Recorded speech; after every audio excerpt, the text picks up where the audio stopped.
Italy में एक छोटा सा खूबसूरत इलाका है जहाँ प्यार हर जगह फैला हुआ है। उस इलाके में ऐसे बहुत कम लोग हैं जिन्हें अब तक प्यार नहीं मिला, और ऐसे ही लोग हर वक्त उस प्यार को ढूंढने की कोशिश में लगे रहते हैं। कई लोग इस अकेलेपन को लेकर निराश भी थे, मगर इस कहानी की हीरोइन एलिसा, जो कोई राजकुमारी टाइप हीरोइन नहीं है, अकेलेपन को लेकर निराश नहीं रहती, क्योंकि उसका मानना है कि उसे काम के लिए या जिंदगी के लिए किसी मर्द की जरूरत नहीं।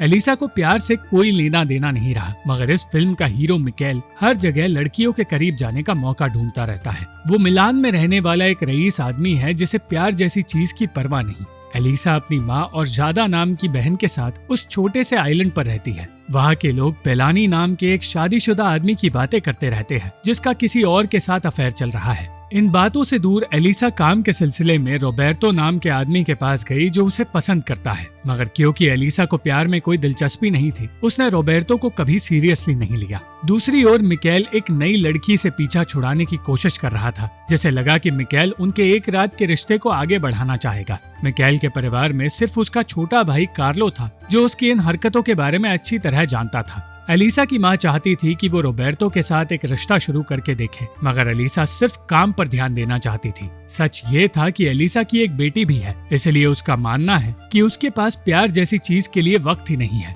एक दिन एलिसा की माँ सामान डिलीवर करने उस इलाके के रईस आदमी अल्फोंसो के घर गई, जिसके एस्टेट का पूरा काम वो परिवार करता आया है, और ये परिवार उसी के एस्टेट में रहता है। वहाँ उसे पता चला कि 90 साल के अल्फोंसो की मौत हो चुकी है। उसी वक्त मिकेल के बॉस ने भी उसे बताया कि वो अपनी कंपनी मिकेल को सौंपना चाहता है। वो असल में मिकेल के बड़े भाई जॉर्जियो को ये कंपनी देने वाला था, मगर जॉर्जियो की मौत हो गई। अब मिकेल को कंपनी सौंपने से पहले वो चाहता था कि मिकेल एक बहुत बड़े क्लाइंट का सौदा पूरा करे। दूसरी ओर एलिसा और उसका परिवार अल्फोंसो के फ्यूनरल की तैयारी कर रहे थे। अल्फोंसो असल में मिकेल के ही रिश्तेदार थे, और जब कार्लो ने मिकेल को उनकी मौत के बारे में बताया, तब वो ये सुनकर हैरान हुआ कि उनका आलिशान घर बैंक के कब्जे में है, क्योंकि वो अपने कर्ज चुका नहीं पाए थे। दोनों भाइयों ने फ्यूनरल के लिए उस छोटे से इलाके में जाने का फैसला किया, और देखते ही देखते पूरे इलाके के लोगों में ये बात फैल गई कि अल्फोंसो के बेहद रईस नाती वहाँ आने वाले हैं। हर कोई उनके आने का इंतजार कर रहा था, मगर ये इंतजार तब खत्म हुआ जब मिकेल ने गलती से एलिसा को चोट पहुंचा दी। जल्द ही एलिसा मिकेल और कार्लो को पहचान गई, जिनसे वो बचपन में मिली थी जब वो छुट्टियों के लिए यहाँ आया करते थे।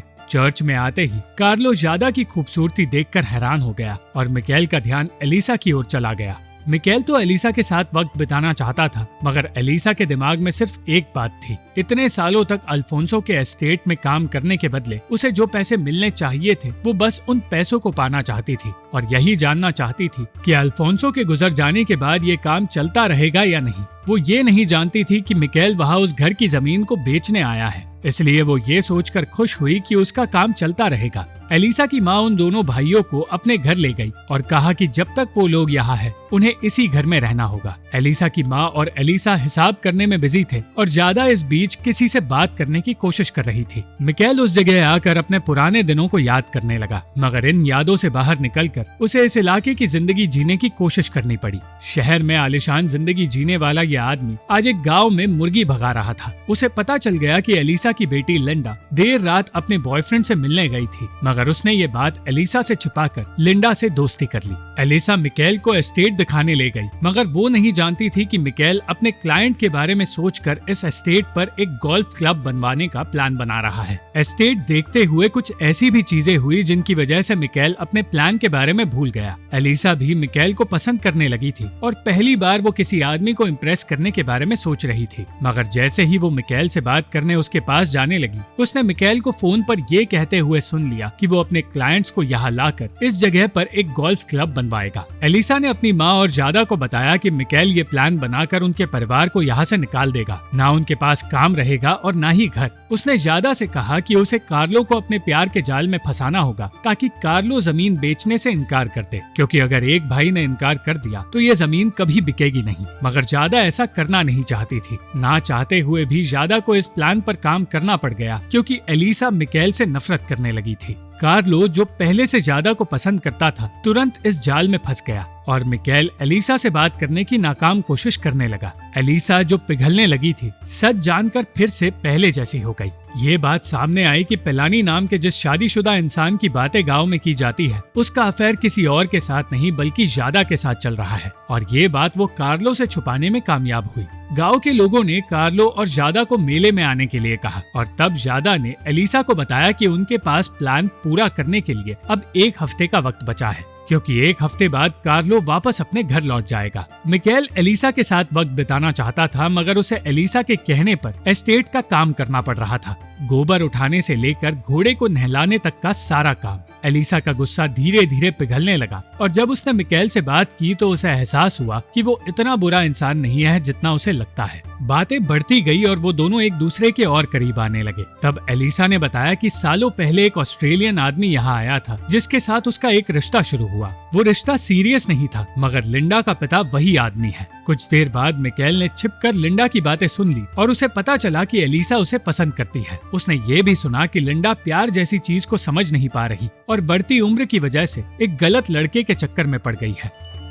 मगर मिकेल ये बातें सुनते हुए पकड़ा गया। मिकेल ने लिंडा को समझाया कि उसे सही इंसान को चुनना होगा और ऐसे ही किसी लड़के को ढूंढकर उसके करीब जाने की बात को दिमाग से निकालना होगा। उस रात मेले में जादा से बातें करते हुए एलिसा मिकेल की बुराई करने लगी, मगर बुराई करते करते अचानक वो उसकी तारीफ करने लगी और जादा समझ गई कि वो मिकेल को पसंद करने लगी है। मिकेल और कार्लो के साथ वक्त बिताते हुए दोनों बहनें बाकी सारी बातें भूलने लगी, मगर कुछ वक्त बाद जादा ने पेलानी को उसकी पत्नी के साथ देखा और उसे एहसास हुआ कि वो जादा का सिर्फ इस्तेमाल कर रहा था। कार्लो समझ गया कि वो किसी बात को लेकर निराश है, इसलिए उसने जादा को बेहतर महसूस कराया और उसी रात से मिकेल भी पहली बार किसी से सच्चा प्यार करने लगा। अगली सुबह जादा ने ये खुशखबरी दी कि कार्लो अपने एस्टेट को बेचना नहीं चाहता और वो अपनी छुट्टियां इसी जगह बिताना चाहता है। एलिसा का प्लान कामयाब हुआ और दूसरी तरफ मिकेल ने लिंडा से मदद मांगी। वो उस औरत का नाम जानना चाहता था जिससे एलिसा सबसे ज्यादा नफरत करती है, ताकि उस औरत का इस्तेमाल करके वो एलिसा के दिल में अपनी जगह बना सके। उसने रोजा नाम की उस औरत को डेट पर चलने के लिए कहा और ये बात गांव में आग की तरह फैल गई।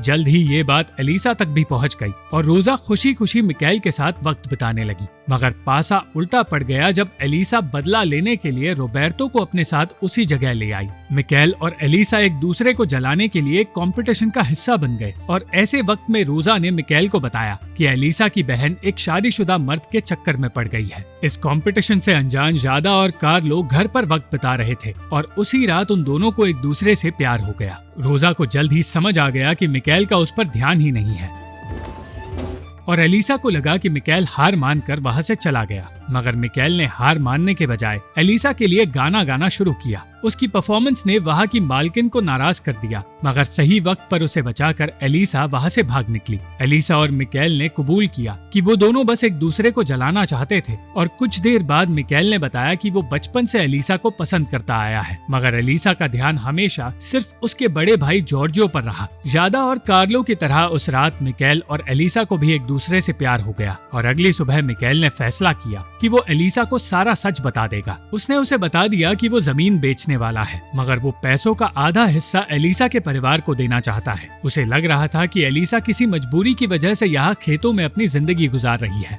मगर एलिसा अपनी मर्जी से ये काम कर रही थी और इसी जगह रहना चाहती थी। मिकेल को भी पता चल गया कि एलिसा हमेशा से सब कुछ जानती थी और जिस तरह एलिसा को धोखा मिला उसी तरह मिकेल को भी लगने लगा कि उसे धोखा दिया गया है। उसने उसी वक्त कार्लो से बात करके उसे सब कुछ बताया और कहा कि जादा और एलिसा दोनों ने दोनों भाइयों को धोखा दिया है। उसने ये तक बता दिया कि जादा का किसी शादीशुदा मर्द के साथ अफेयर है, मगर उसकी बातें सुनकर कार्लो उसी से नाराज हो गया। कार्लो ने उसी जगह रहकर अपनी जिंदगी जादा के साथ बिताने का फैसला कर लिया, मगर अचानक पेलानी उस घर में आ गया। पेलानी जादा और कार्लो के रिश्ते के बारे में जान गया था, इसलिए उसने वहाँ आकर कार्लो को धमकाया, जिसकी वजह से कार्लो का दिल टूट गया। उसे एहसास हुआ कि मिकेल की सारी बातें सच्ची थी, मगर वो अब ये मान नहीं पा रहा था कि जादा को सच में उससे प्यार हो गया है। रोते हुए जादा ने सारी बातें अपनी माँ को बताई और एलिसा को लगने लगा कि उसकी वजह से जादा ने अपने सच्चे प्यार को खो दिया। अचानक जादा एलिसा से कहने लगी कि उसे अपनी माँ को वो सच बताना होगा जो उसने सालों से छुपा कर रखा है।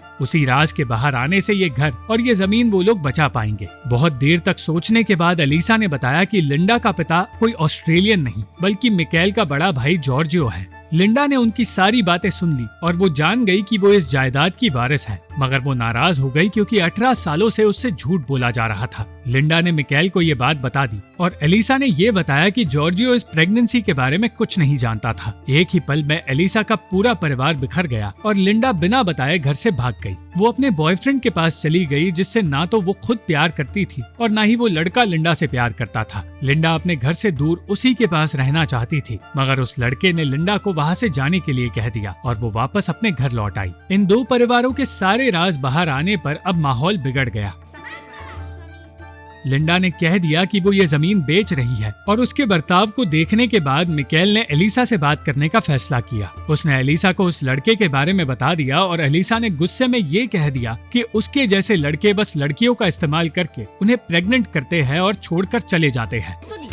ये कहकर एलिसा ने उसे थप्पड़ मार दिया और तब मिकाएल को समझ आया कि उसके भाई ने शादी का वादा करके एलिसा को धोखा दिया था। उसने एलिसा से कहा कि ये सच लिंडा को बताना जरूरी है, मगर एलिसा नहीं चाहती थी कि वो अपने पिता से नफरत करने लगे। उस रात ज्यादा ने भी कार्लो से माफी मांगकर कहा कि वो प्यार पाने के लिए पूरी जिंदगी गलत मर्दों का पीछा करती रही, मगर कार्लो के आने से उसे एहसास हुआ कि दुनिया में अच्छे लोग भी होते हैं। इसी तरह मिकाएल ने भी जॉर्जियो की हरकत के लिए एलिसा की माँ से माफी मांगी। वो हमेशा सोचता था कि जॉर्जियो एक परफेक्ट इंसान है। तब उन्होंने बताया कि एलिसा और ज्यादा के पिता घोड़ों की रेस पर पैसे लगा लगा कर कंगाल हो गए। उनकी इसी आदत से सबको नफरत थी, मगर यही आदतें और गलतियां एक इंसान को इंसान बनाती है। इसलिए ये याद रखना जरूरी है कि कोई भी इंसान परफेक्ट नहीं होता। अगले ही दिन मिकाएल का बॉस क्लाइंट को लेकर उस घर में आया। मिकाएल उन्हें जमीन दिखाने लगा। मिकाएल से कहा गया कि ये जमीन बिकते ही कंपनी उसकी हो जाएगी, मगर मिकाएल ने क्लाइंट से कह दिया कि वो ये जमीन नहीं बेचेगा।